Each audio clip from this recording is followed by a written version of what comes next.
Go on the whole school, Dr. Jim Brown, ag Lauert, got on. Dus, Bwylum, Buicos are. Tá áthasar an gwyl an tugtrán na Herin, Michael D Higgins, agus a man, Sabina, an seo mar chud da gile de bhúnú ILAS lin an tróna seo. Agus nach bhfuil sé do cuinte ar rais sa bhaile an seo. My name is Pat Dolan. I am Director of the Institute for Life Course and Society. And along with my colleagues here, we are thrilled and excited to have the President of Ireland here, who is back home and back in his home here, to give us the inaugural lecture. It's my pleasure now to call on the President of the University, Dr. Jim Brown, to make opening remarks and welcome President D Higgins.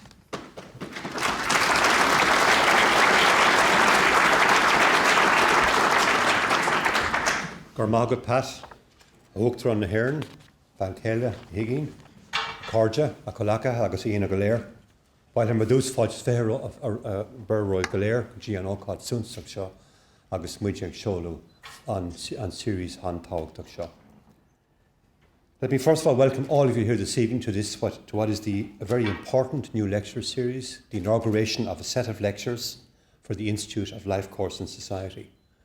Pat's intention, and I think it's a tremendous idea, is to have a biennial lecture of the quality that we will have tonight, I am sure, and to use that in effect to advance the agenda of this Life Course Institute. I'm delighted that President Higgins has agreed to do the inaugural lecture. I think he's probably the most appropriate person I could imagine to do that role, given his history in this university, given his role in social science here over many, many years. I think Pat, you could not have chosen a better speaker. So, fáilte óta uachtarán agus gur mágad as up bheithan seo linn Pranona. So let me say a few words about ILAS before the lecture. This represents, for this university, a milestone in our commitment to applied social sciences. We have had a long commitment to that space, but I think our investment in this facility and our support as a university for a whole series of activities within that, and they're all listed behind the President there on that very fine display. All of that, I think, speaks volumes for our commitment as a university to applying social sciences in order to ensure the very best public policy and the very best implements to advance social policy in our country. This institute will engage with a whole range of issues, from ageing populations, youth and family support, disability policy, dementia, autism, health economics, and other issues, all of which relate to public policy. Let me just give you some sense of the background to this centre. It brings together 150 researchers across the institution, across the Business School and the College of Arts, Social Science and Celtic Studies. It draws together policies and policy areas. It draws together a commitment to engage with policy makers to ensure the very best evidence base for policy. It also seeks to identify the best practices based on experience and evidence, implement the best, if you like, practice in terms of how we go about solving social problems. Ultimately, it represents an investment by the University of €9 million in this facility alone, and that investment was heavily supported by Atlantic Philanthropies and the Galway University Foundation, and I'm very grateful to both of them for that support. However, it's not something new for the university. Our commitment to applied social science goes back a very long time, and in fact, coincidentally, this night last week, I had the pleasure of launching a new book, a memoir by a former academic of this institution, Professor Laros Anulan. Many of you of a certain generation will remember him, I'm sure, and Tugdán will remember him.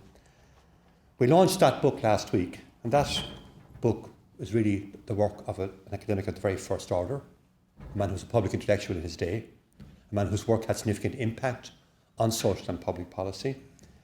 And I think he represents a tremendous exemplar for us of what is possible in this university, and what in fact has now become, as I would think, a hallmark of our university. Let me give you a quotation from his book, which I think some of you will find interesting, especially those of you who perhaps are here more years than you care to remember. Let me quote an extended piece from his book. So I quote from Lauros's book. During the winter of 1965-66, I had a visit on my home front, a prominent member of the recently formed Save the West movement, which was concerned with the chronic underdevelopment of the west of Ireland, with its long-standing unemployment and social problems, its consequent high emigration and breakdown of small communities. He was principal of a small primary school in the town of Newport in West Mayo. He approached me on behalf of the County Mayo Board of the Save the West Association and asked me would I carry out some basic research work on the problems of underdevelopment in the West. He offered to pay for my research and the report. I told him I would gladly carry out such a project and without any payment whatsoever, but I would first have to check and talk on the subject with colleagues of mine in the UCG, whom I knew to have a deep concern with the social and economic problems of the West. I would get in touch with him and his movement very soon. At a meeting of the Faculty of Arts, a motion was proposed by Father O'Hine, recommending that a social science research unit should be established in the university. And I was one of the founder members of that social sciences research unit, which I believe still exists in the university, and I welcome colleagues from that unit to our university this evening. That's the end of the quotation. What I suggest to you is that initiative 50 years ago, more or less to the month. With that initiative were sown the seeds of the development of a defining aspect of this university's activity, one which now sees itself expressed in the investment we've made in this facility, the huge work of our academics across a whole range of areas, all of which I think are inspired by that type of thinking. And I know that my colleagues from the SSRC here will be pleased to have that connection made. They are part of a long tradition in this university, working in applied social sciences and civic engagement. And I would suggest that public policy is now firmly engaged in our university with the creation of a College of Business, Public Policy and Law. Indeed, applied social sciences and economics underpin two flagship institutes here, the Institute for Life Course and Society and the Whittaker Institute. Indeed, our Community Knowledge Initiative brings civic engagement, service learning and student volunteering to the very heart of our university, and is something which I think is a defining issue for us and for our students. I think our researchers, our academics and our university leadership concern ourselves with how the Academy can support civic and social development. And the Institute for Life Course and Society, I think, stands as the culmination of that tradition of civic and social engagement, which the university can be quite proud. So let me conclude then by thanking you all for being here for this, the inaugural lecture. I'm delighted that our Dr. Anna Hearn is here to give it. I think, as I said, nobody could have chosen a better speaker. And I certainly look forward to hearing what Dr. has to say. So let me pass over then to our colleague, Dr. Anna Hearn, a distinguished academic, a former faculty member, and a great friend of this university. Dr.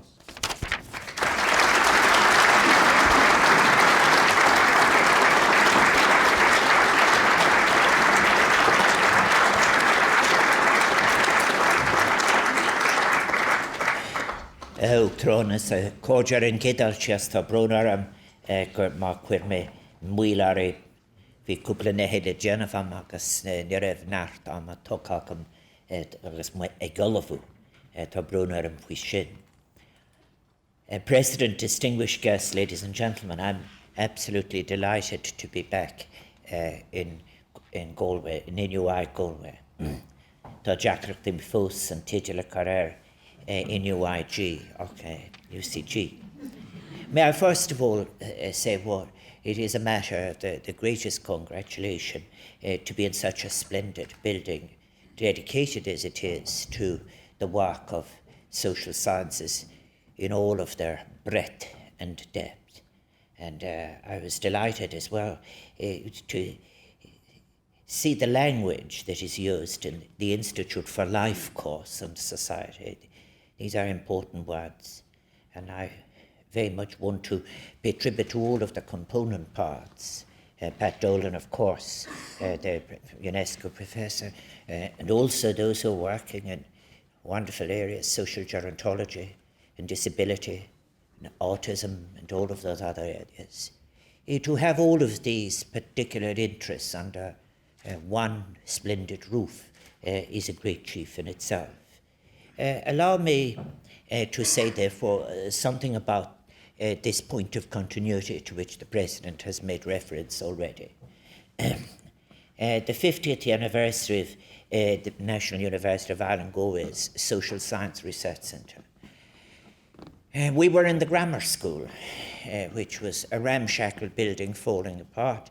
And among those of us who were in those early recipients of grants was myself.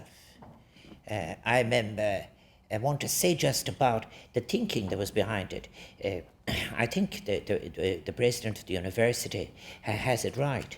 I've read Laura O'Sullivan, the book on Laura O'Sullivan's biography, and he was an inspirational man, but I think we should never forget about how he came to be here. He was born in Manchester from Irish-English parents. He joined the Michael Davitt branch of the Labour Party in Manchester. He said about his big interest always was the Charters. And he was chosen very early, or he learned Irish. And but in that branch of Conor na Gaeilge, he would be chosen to give the annual lecture for the Manchester Martyrs. And he came then to work in the civil service in Dublin. And the professor of economics was Limo Buchner, and he applied for a job which was advertised. And of course, he was able to give his lectures in both Irish and English as the people who were appointed at that time. Lars was an extraordinary man. He's regularly suggested that he was found at Clonnapublic there in Galway. In fact, actually, he was a member of the Southeast branch in Dublin City, but he was the last surviving member of the National Executive of Clonnapublic there. I was his student, among other things, for particularly interested in what he to say about the emergence of the Industrial Revolution in Britain, and particularly how an industrial working class came into existence. Therefore, he did other things too. I won't get delayed in it, but I found the President's introduction provocative. He also gave the Barrington lectures, which were lectures about development in the west of Ireland. And he was very much a progressive and ahead of his time. He was also a wonderful supporter of student activities. He went to on sabbatical to the United States and was rather peremptorily ordered back. And I remember meeting him at what was the New Arts Building. I was auditor of the Literary Debating Society, and he'd always been one of our judges. And he said to me, "I'm only a few minutes back and you're asking me to do something already." But, and then he immediately said he would. And he also spoke at my own inaugural address to the Literary Debating Society in 1965. The paper had the modest title, The Future of Ireland.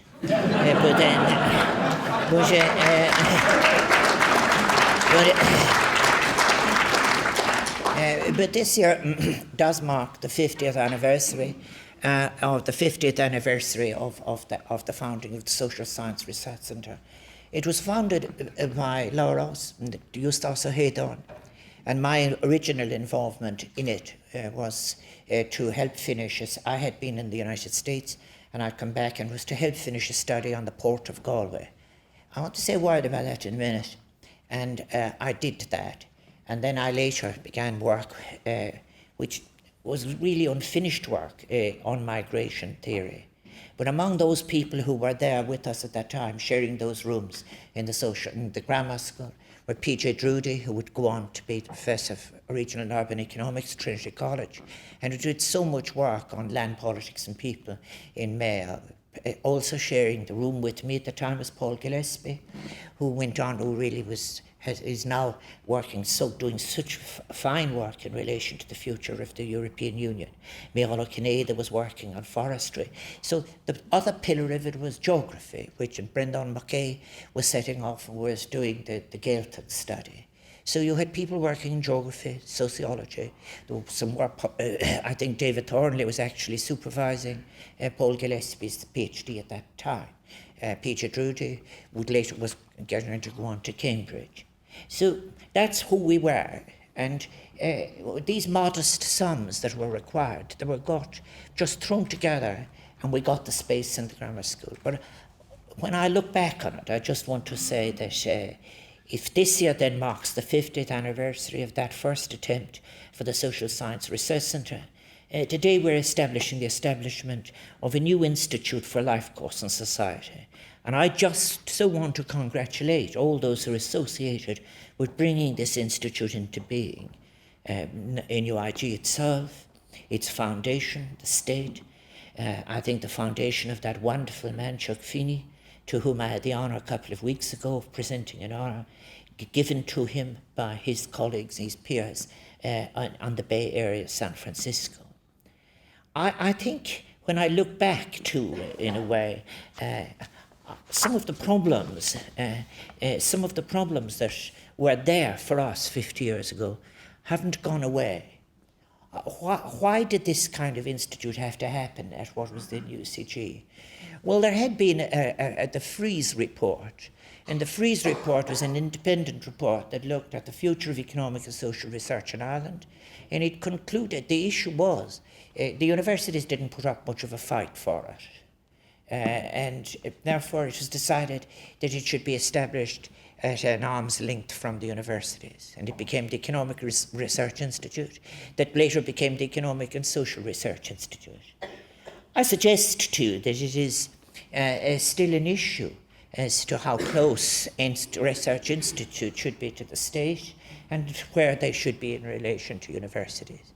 I was in Geneva last week, and I was speaking to some old friends from the economic research, the United Nations Economic Commission for Europe, and they have been stopped doing fundamental research since 2002.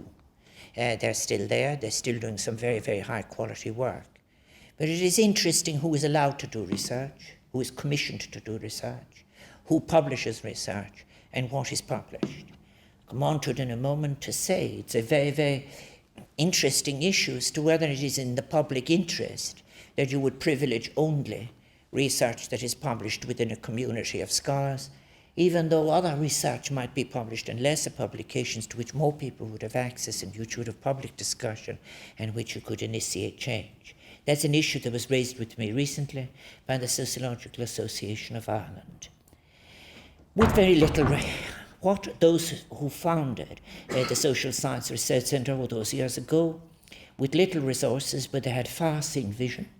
They also had something very important, a capacity to cooperate with each other across different subjects and different disciplines. I think that, therefore, they were setting this up, this response to a regional issue, in conscious knowledge, if you like. I remember Eustace O'Haydon saying to me, no one is speaking about this Freeze report, you know. It hasn't been discussed. And it still remains a fundamental issue, let me note it, as that one in relation to how independent is it. There's a bigger issue that I might get into rather straight away that strikes me about this. And this is something at this moment, and my wish for this institute and for it to succeed, my principal interest in it is in fact in its interdisciplinary character, and also the fact that it is across all of the life cycle. These are very important barriers to be crossing. But I do want to say, and very strongly to say, that it would be disastrous if it was at the price of an interest in strong theoretical work. I remember very much how disastrous it was at Manchester University between 1968 and 71, meeting African students and among others, and they would be said, where are you? I have all my data, I'm just looking for a theoretical framework, which is about nearly saying is that I'm looking for a jar into which to pour my material and so forth.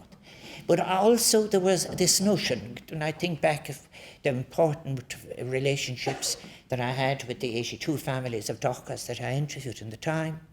When one is speaking to a family like that, you have a certain moral responsibility in relation to why you're acquiring the story and why you're responding to it. But there's always this notion, a very terrible division emerged, I think, quite early on, between, for example, sociological theory and social work. I think that was disastrous. I think it would be very disastrous if people, for example, on the social work side, decided to say something, we're the people who get on with it, we're dealing with the real families in distress, whereas all those people who are talking about theory, they just go on and on. Equally, in the same way, there is a requirement for people who are, in fact, developing theory to put it to the test, to actually fit it into the structure of thought that is either acquiescing with what is at the present time within a system or has the courage to test it. And therefore there's a first-rate question arises as well as to whether all of this work is to take place with an assumed acceptance of an existing systemic structure. Or is it not only going to strain that systemic structure, but also to talk about relationships between different systems, guided by different assumptions? Because it does matter whether you assume that the people you're dealing with are in fact individual, rationally calculating utility, maximizing units, or are they vulnerable people going through the life cycle as it is with different levels of need and so forth, with different levels of capacity allowed by structures to meet such needs and respond to them, take care of others in relation to families.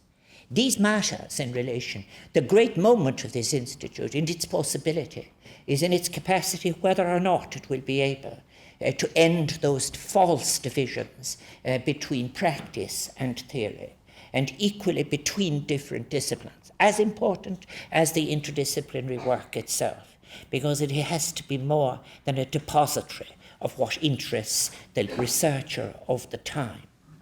I think the great strengths of I think in relation to the presence of the university, I say that the contemporary university has to continually redefine itself in conditions of great change while seeking to retain the best elements of tradition. I also think that the great strengths then of this new institute lie in its interdisciplinary approach. It's also its strong emphasis on civic participation, both as a methodology and as a policy objective.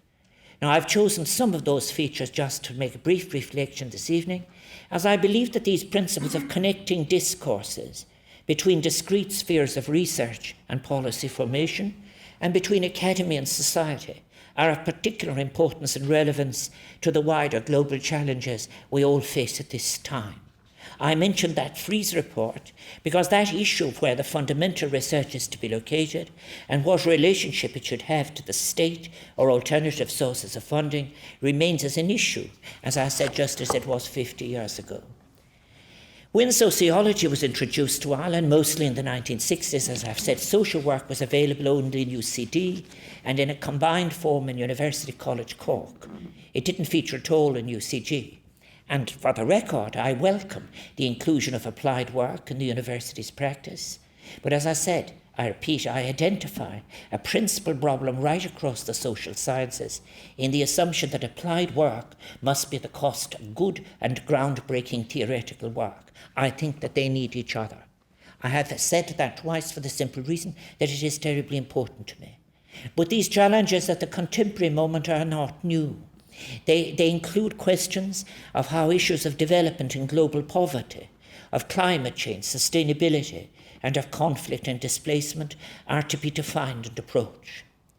We find ourselves at a time in history when great change seems inevitable, but yet when all these separate challenges have combined and are urgent, are impacting together within the same time frame, they're also suggestive of a deeper issue within our thought systems.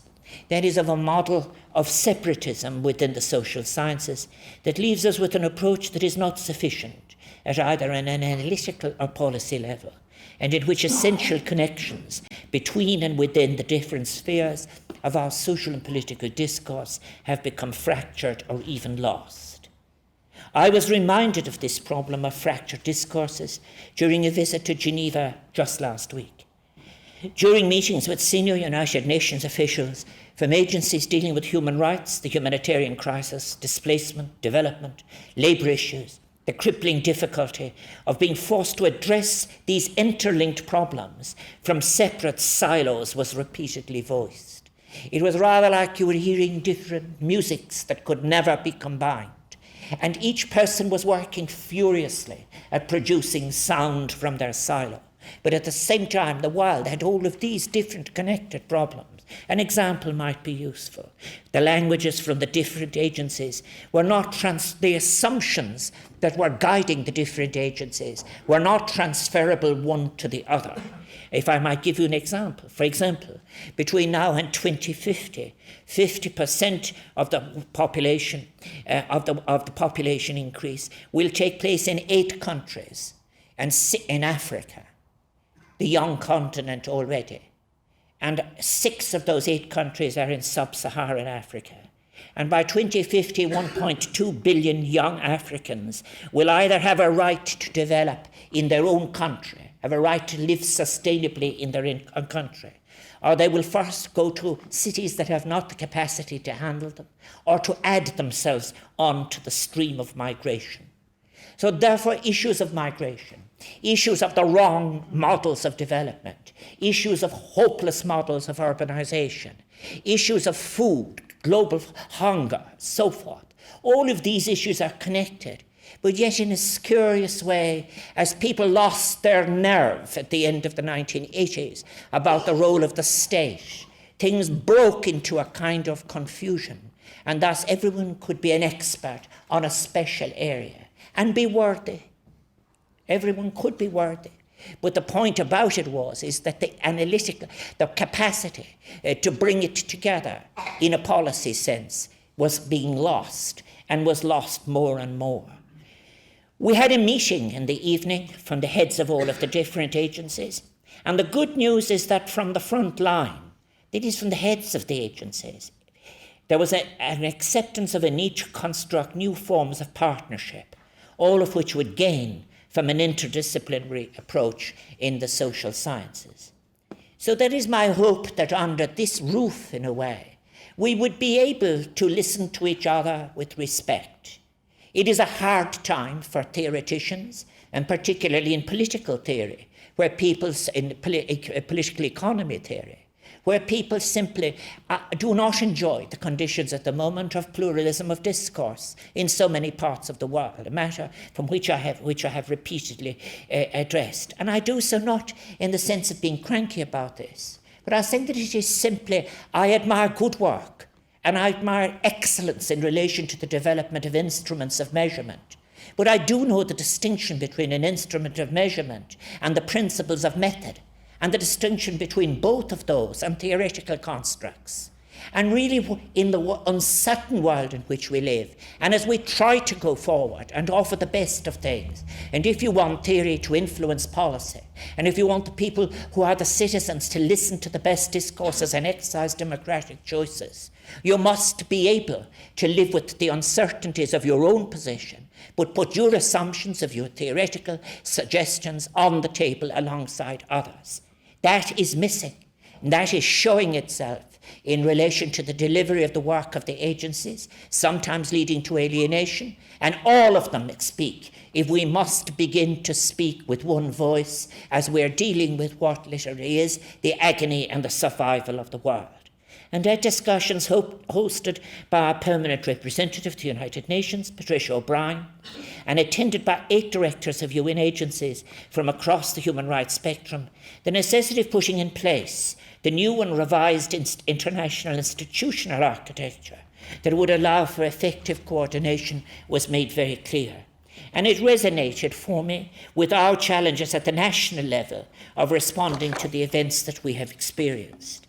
In such an atmosphere, the academic community and our academic institutions have a vital role to play in developing the new intellectual tools by which we will find resolutions to these great challenges of our time, something that can only be realized by reconnecting the discourses within philosophy, the social sciences of ethics, economics, and ecology, both in Ireland and at the global level. The questions that those who will work in the Institute will never be merely technical. Our issues are not techne. They will never be about really relative efficiencies in services that are far short of rights. The response has to be immediate, of course. You have to be able to respond. but it can never be at the cost of recognising the right, perhaps, that has been denied. Should I just salve your immediate need, or should I have the courage to tell you that you are being wronged?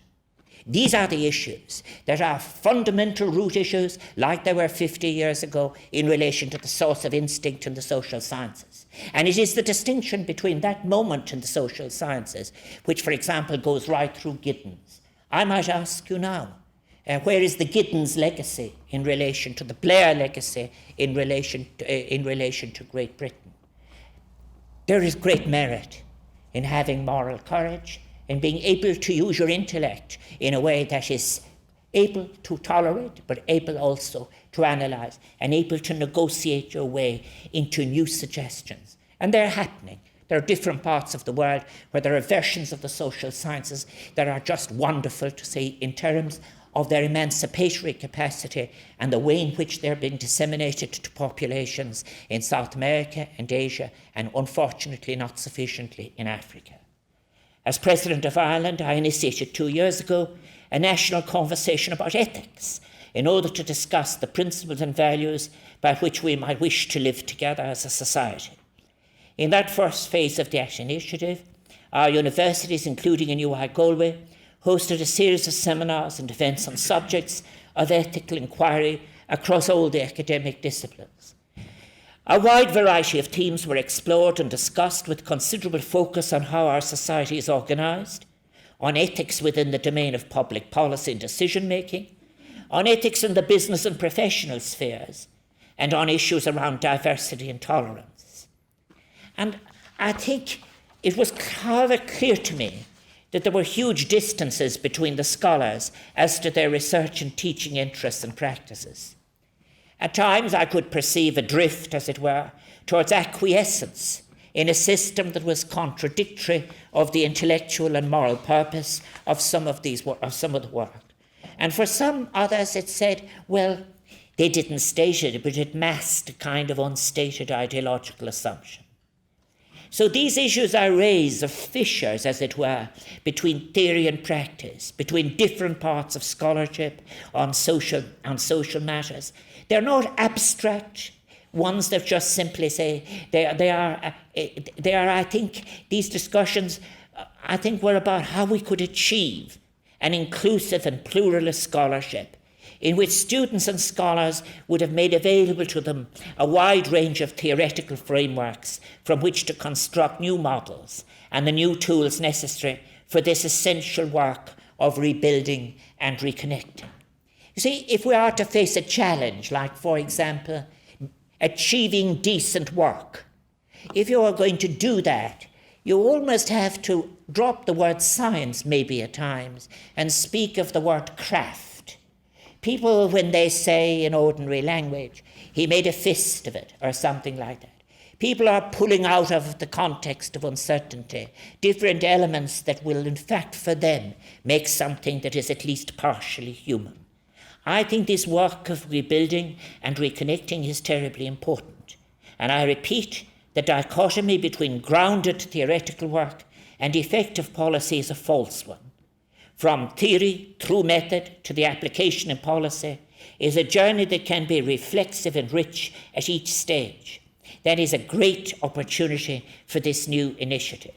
And I have looked at the work which is excellent in relation to the young people becoming researchers themselves in Tala and in Ballina. And what they're doing is that they're able to take the fullness of the person that they're talking into themselves and make a reflection on it. And that is what is important in it, it seems to me. It reminded me of a great time in the relation to the old United Nations agencies, because all those people who came into the Social Science Research Centre 50 years ago, they're the people who provided the labour force for the extramural programme of UCG. And they set off every evening to all parts of the country, Roscommon, north as far as Letterkenny, east over as far as Athlone, south as far as Kilrush, and we were on the road all the time.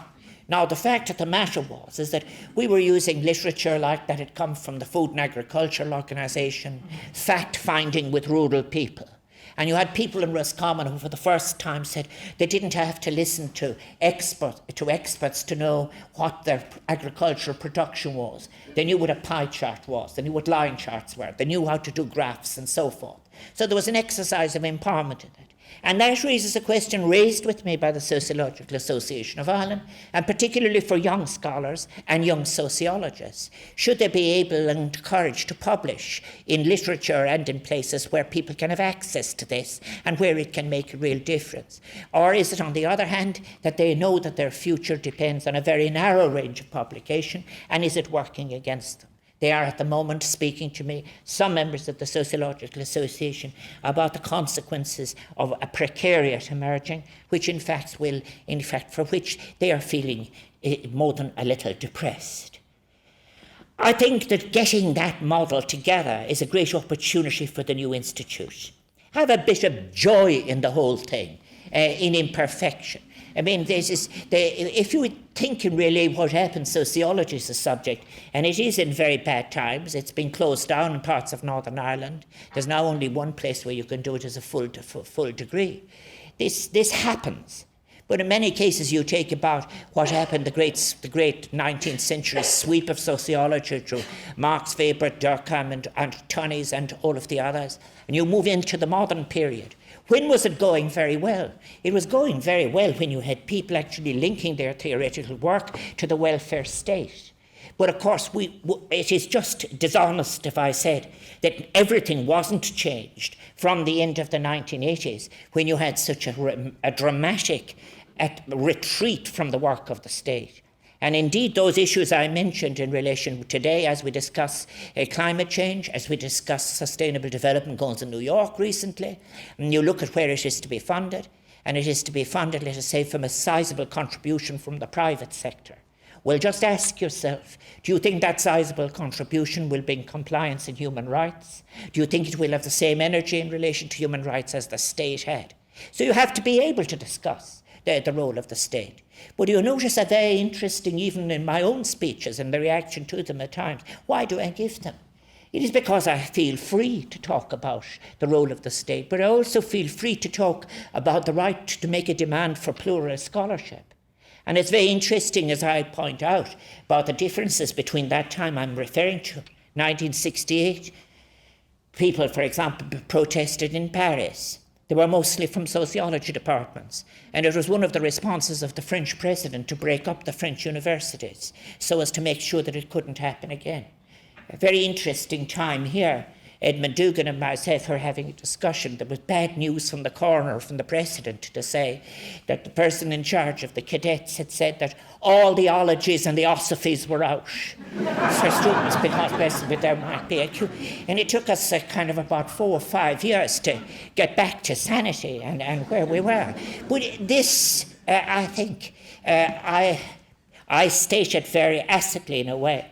If you want scholarship, you have to demand it. And if you claim to be a scholar, well, then you must be open in relation to different paradigms of thought, different assumptions. And if you're a serious scholar in dialogue with another, you put your assumptions on the table.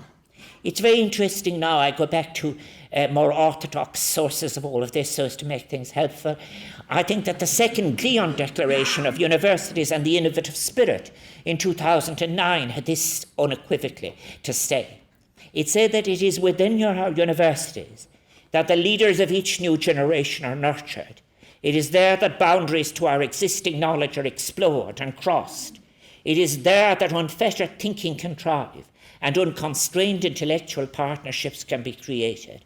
It is there within each new class, within each new generation, that the future is forged. I mentioned 1968 in Paris. Very interestingly, in 1988, 20 years later, and you had a protest again at the Sorbonne. This time it was not about a left-right divide. It was the students of the postgraduate economics classes agitating to have their subject taught pluralistically. And they were joined by the postgraduate students in Cambridge. Therefore, pluralism in education is an important ground value. I think that this role that I've just quoted for the universities has implications not just for independence as well, but for funding. It is a correct response to me to say, if we are to do this, if we are to be as that declaration stated, well, then we have to be funded properly. And that is a grave argument.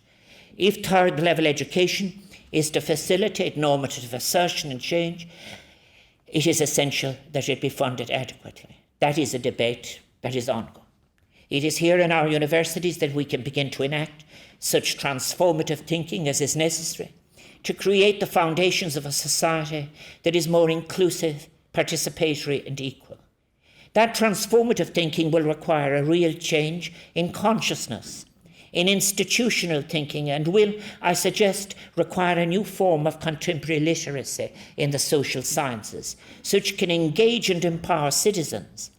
The combination of constituent research centres at INUIG here, I think, in the delivery of engagement through the Community Knowledge Initiative is for that reason to be very much welcomed. A key feature of the university projects brought forward during my ethics initiative was their strong interdisciplinary emphasis, a reflection of the work of reconnecting that must be done, and a central part, of course, as it is, of the educational research philosophy of the Life Course Institute. There is work to be done in re-engaging young scholars, as I said, many of whom are feeling insecure in conditions of an emerging precariat. They feel that publication of contemporary issues in accessible form is not within the measurement system for career advancement. And then too, sociology, as I said, in some parts of our island is being closed down. But I'm staying positive by bringing together the fields of study, research and policy in relation to children, youth, older people and citizens living with disabilities into one centre of research. Teaching and policy in this new institute, I think, will create a thriving focal point for the exploration of how solidarity can be built and nurtured at all levels of society, evoking both the universalism of human rights and the indivisibility of education, health, welfare and justice as areas of study. I came from a school this morning, which is a wonderful school, with young teachers. There are about 30 nationalities. It's in Chantonnay. And you look there at the moments that are achieved in which every child has an equal opportunity. And one asks, therefore, could this not be extended into the society? The study that you're doing in relation to all of these different areas is very important. It's very important if it is the wish of the majority to actually bring about the changes that will give every child a chance. That circumstance has yet to be created.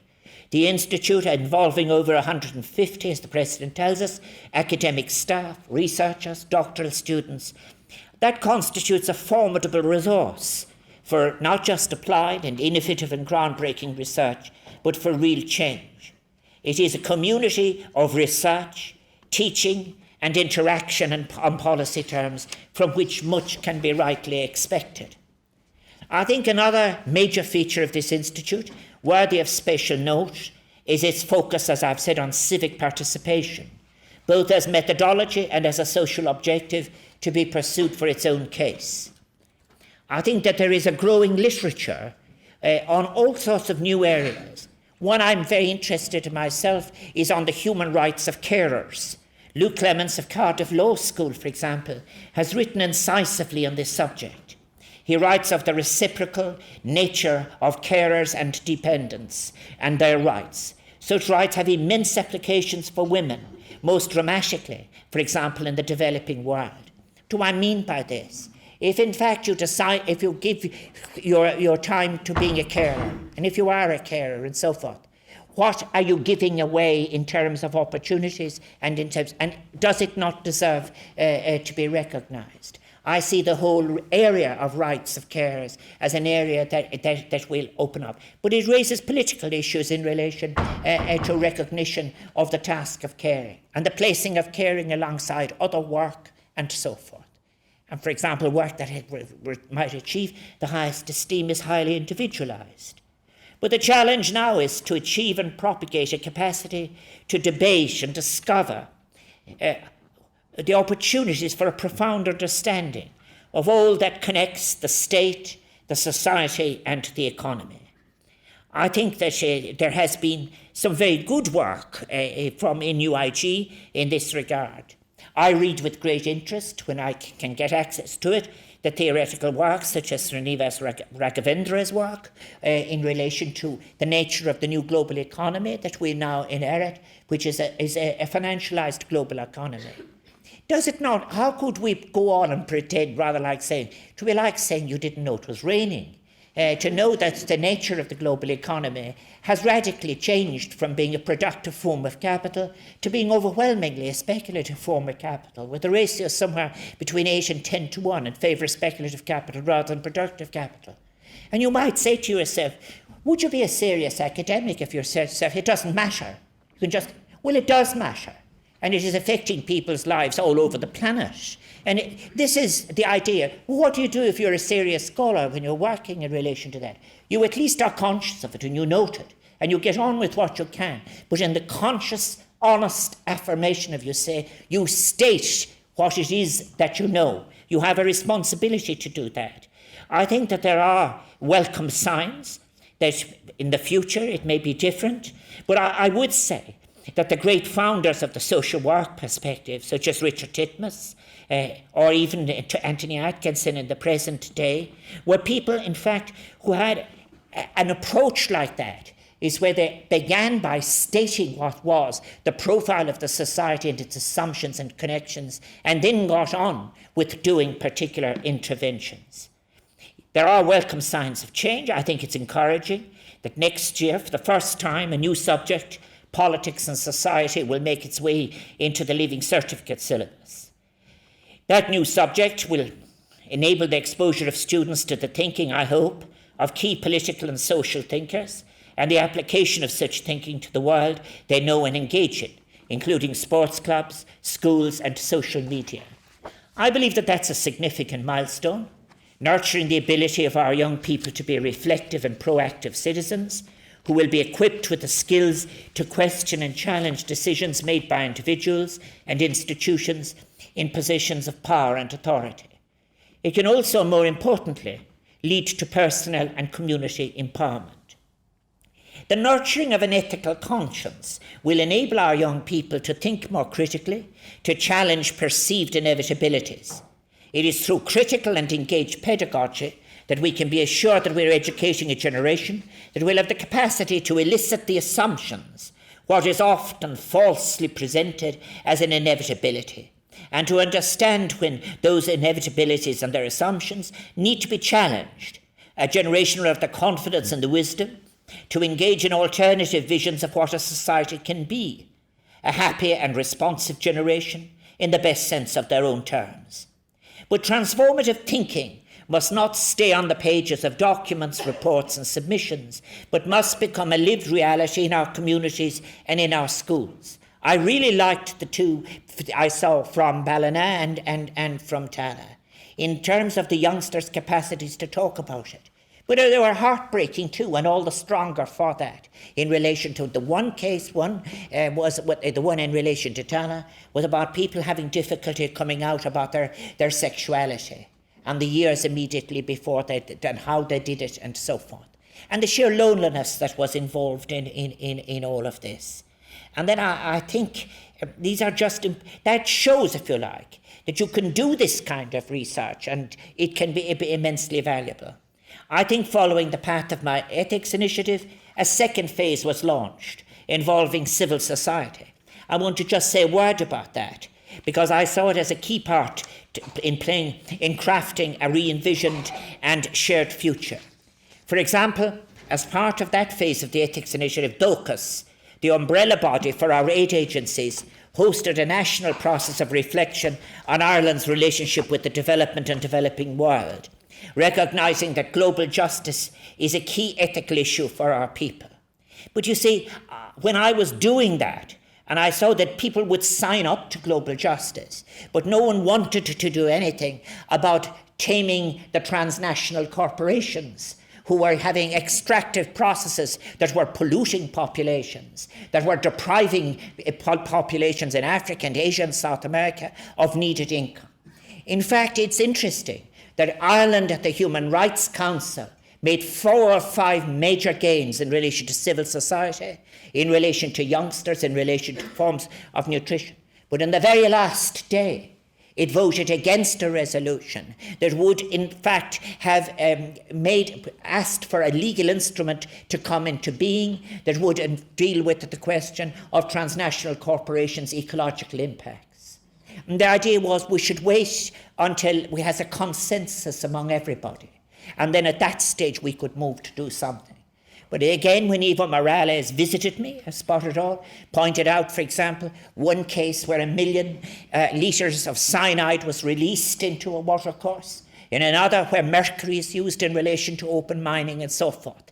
The issue is, in fact, not allowing words to become empty. If you are in favour of global justice, you must be able to face up to the tough choices in trade, ecology, mining, rights, workers' rights, children's rights, women's rights, gender equality, and all of these areas.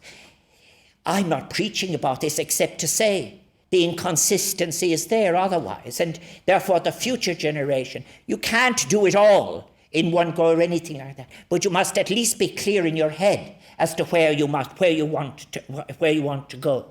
I also then, in the last phase of that ethics initiative, I dealt with the Society of St. Vincent de Paul, the Wheel, the Congress of Trade Unions, and they started debating things. And most importantly, an initiative called Community Voices for a Renewed Ireland was undertaken in order to support a series of community-based conversations on how a more ethical Ireland could be fostered. As a consequence of all those initiatives, conversations began to take place which questioned our values, our assumptions, and the way we wish to live, and conversations which explored how to reform the economy, whose unquestioned assumptions and practical consequences had done so much damage to our society, our communities, and our people. And I can say immediately about this, I don't have any Luddite view about all of this. I understand the importance and necessity of fiscal prudence, of the importance of dealing with fiscal balances, of not adding them to debt and so forth. But I do say, in the end of it all, you have to ask whether or not you are pushing the rights of people, let us say through a social floor, into existence or not. I spoke at UNCTAD about, for example, three countries, Sierra Leone, Liberia, and Guinea, who are now all three paying more in debt repayments than they are able to leave aside to put in basic structures in place to make sure Ebola doesn't happen again. What do you do in a situation like that? It is quite, frankly, to my mind, immoral to be requiring such countries to be making debt payments. I think what the good news is that it is quite inspiring to witness the real will that exists to envision a new version of informed and empowered citizenship, and one that might enable all people to flourish. But I don't think we can assume that widespread support for an ethical society now exists, or that there is any clear evidence that there is a call, that it is being called into existence. It is not so globally.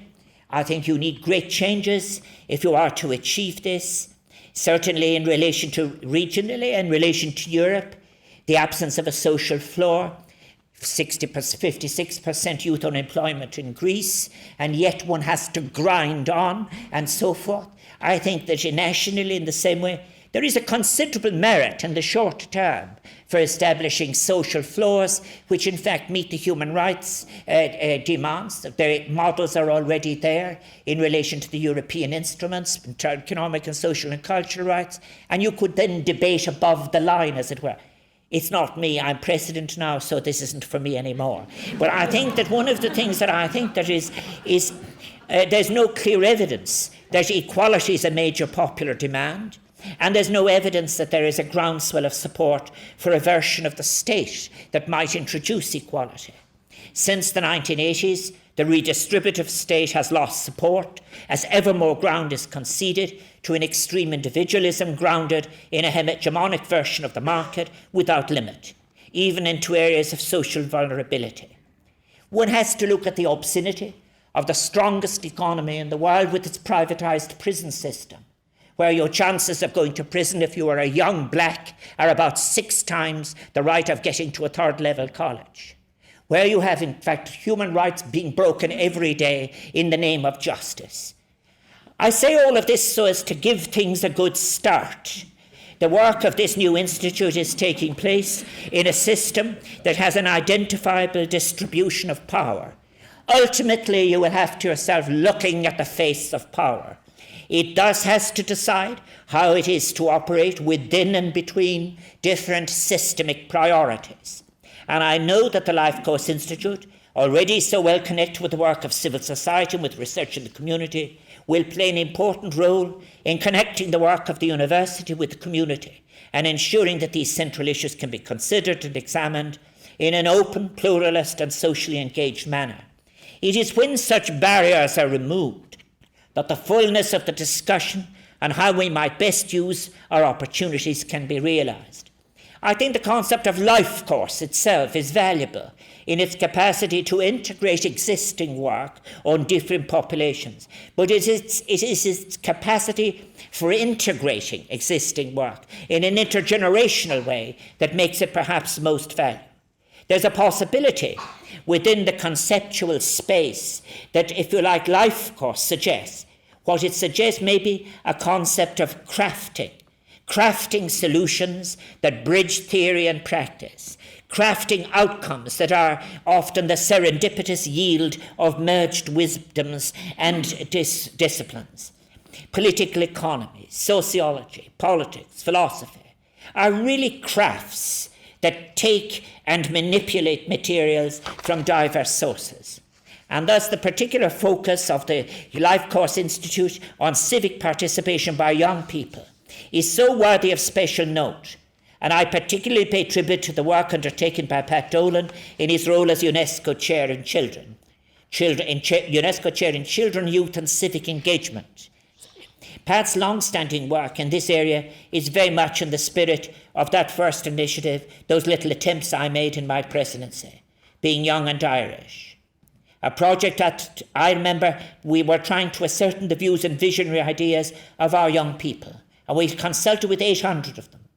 It was inspired by the belief that their active civic participation would be the cornerstone of the real republic, which we must set about constructing. And as I pass on, note one point I just want to make, lest it might happen. It is not the case that we fell from conditions of equality into inequality. We were never equal.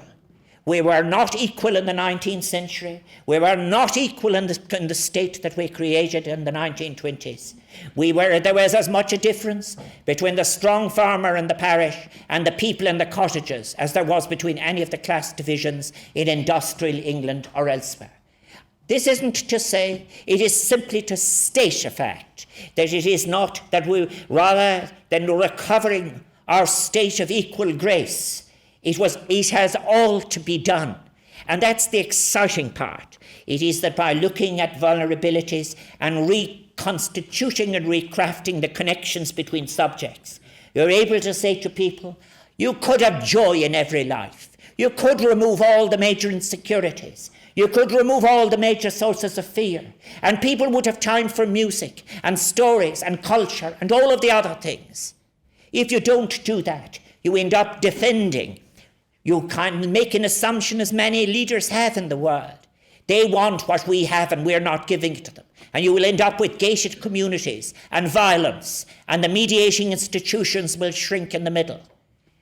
I think we are at a time where we can do this work together, bringing together good theoretical work with research work, with policy work, with informed and patiently delivered options in relation to different choices. All of this is possible. And I think to focus on just one of the initiatives that the UNESCO Chair's worked in that will feed into the work of the Institute, I was struck, as I said, by the relevance to contemporary political events of that recent white paper prepared for UNESCO on pathways from extremism for young people. Academic work of that type, delivered into the community, will prove invaluable in addressing the complex problems of radicalisation among disengaged and disenfranchised youth. And isn't it interesting to contrast the military responses to, of course it has to go before the Italian Parliament yet, Mr. Renzi's proposal to give €500 to every youngster who is in any one of these suburbs that have been places where where intense radicalisation is taking place, provided that they spend it in a theatre or in a film, or that they spend it in a museum or whatever. At least what he has said is that out of that 2 billion earmarked for Italy, what is proposed, 1 billion is for security of a military kind, and 1 billion is for culture, using culture. And there is such a thing as being able to create a society in which you have removed the scarcities and removed the fears, and in which you will have that kind of society. I think this is a time, I'm finishing, of much understandable fear. In so many parts of the world, there are those areas where we have failed in relation to global hunger. 60 million displaced people on our planet, without clear theories as to, in fact, what rights does a migrant carry? Do you have to be sedentary and property owning to acquire rights? All fundamental issues. But I think at the present time it is of the greatest importance that at such a moment that our response is considered and focused on addressing the root and contributory causes of such conflicts, including those factors which lead young people to be made vulnerable to exploitation by extremist and criminal elements. And work with young people at risk of radicalisation is an important element in a considered approach. And I've seen that work myself in action at the Peace Centre, operated by the Tim Parry and Jonathan Ball Foundation in Warrington when I visited. A starting point for the work of that centre, and as is also recognised in the existing work of the Child and Family Research Centre, youth alienation must be understood in its social context. I think you are so right in the Institute to look at the whole physiological, the whole structure of what is happening in case of a young adult, and both the endogenous and exogenous influences and the settings and how they influence. In Europe, it must mean that we cannot begin to address the manifestation of youth alienation and disengagement without addressing the alarming levels of youth unemployment throughout the continent, running roughly at twice the level of general unemployment, which are in themselves unsustainably high. We have to face up to the task. Those who are conservatives and those who are on centre and right are looking on at the demand curve collapsing. There will be nobody to buy anything. Over on the other side in the centre, and people who are egalitarians are simply saying we should really be meeting the basic needs below a social floor. It will put money into circulation, and then after that we can gradually make our way towards the decent and inclusive society. But these are real debates.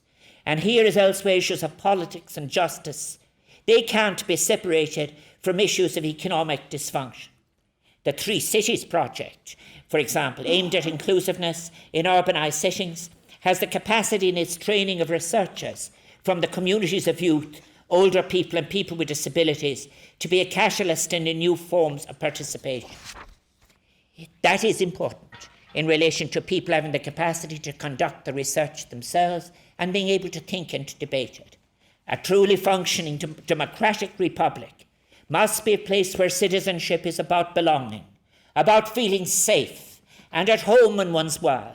It cannot be a place where housing continues to be treated as a speculative commodity, where workers are regarded as units of labour rather than citizens, human beings with rights and needs, where children or the elderly are accorded insufficient respect or dignity, where vulnerable citizens are marginalised and even regarded as being outside or even below the community of rights holders in our society, and where policy design does not, we must concede, ultimately, to recognise the requirement for social justice. I often think of Brother David in the Capuchin Centre in central Dublin, whom I visited lately. And there every Wednesday at 8:30, 1,700 food parcels are distributed, and 470 breakfasts are served every day. And in the afternoon, 250 lunches. And a journalist asked him, and are you asking them, are they the new poor? Are they middle class? And he said, they have lost enough dignity by coming here. I ask them no questions. I try to help them. This notion, therefore, these are issues that can be changed. And we in Ireland, as we enter into the year that marks an important centenary for our state, we should seize the opportunity to work together to create a republic of which we can be truly proud and in which we can all play a meaningful part. But at the very heart of republicanism, which we have yet to achieve, in its original sense, lies the principle of participative citizenship, where the citizen as a carrier of rights is respected. To paraphrase the words of Amartya Sen, to be truly free is to be able to participate without shame in your society and have your voice heard in the decisions that affect your life. A true republic will of course be judged on how it treats the strangers to its shores, on how it responds when presented with urgent human need and those fleeing conflict, persecution and oppression. That great dilemma faces all of Europe at this difficult and worrying time, a dilemma which will test the strengths and weaknesses of our different cultures. And we know that here in Ireland, we haven't always done well in this regard, and we have instances of where we have struggled with the empowering ethic of hospitality. In the coming months, we will all celebrate the centenary of the Easter Rising, and will reflect on the idealism of the words and vision, the legacy and meaning of 1916 and the proclamation. We should take this opportunity to consider the ideals which inspired those women and men who fought for a free state and a democratic republic. We should remember the courage and, yes, the utopianism on which the independence of our state was sought, and in that process of rediscovery, craft our own new vision for coming generations so that they might experience a real independence, independence from fear and insecurity and injustice. So as we begin the process of commemorations around the centenary of 1916, can there be any better way to honour the values of our founding fathers as articulated in the proclamation than by seeking a version of the state that meets our demands as a republic and a democracy recognising the importance of each individual member of our community and our duty and responsibility to play a role in the creation of a fair and equitable society. I have no doubt whatsoever that the work of this institute can make an important contribution to this work, and I wish it well. Guim rahagas banach orat. Grimila mach.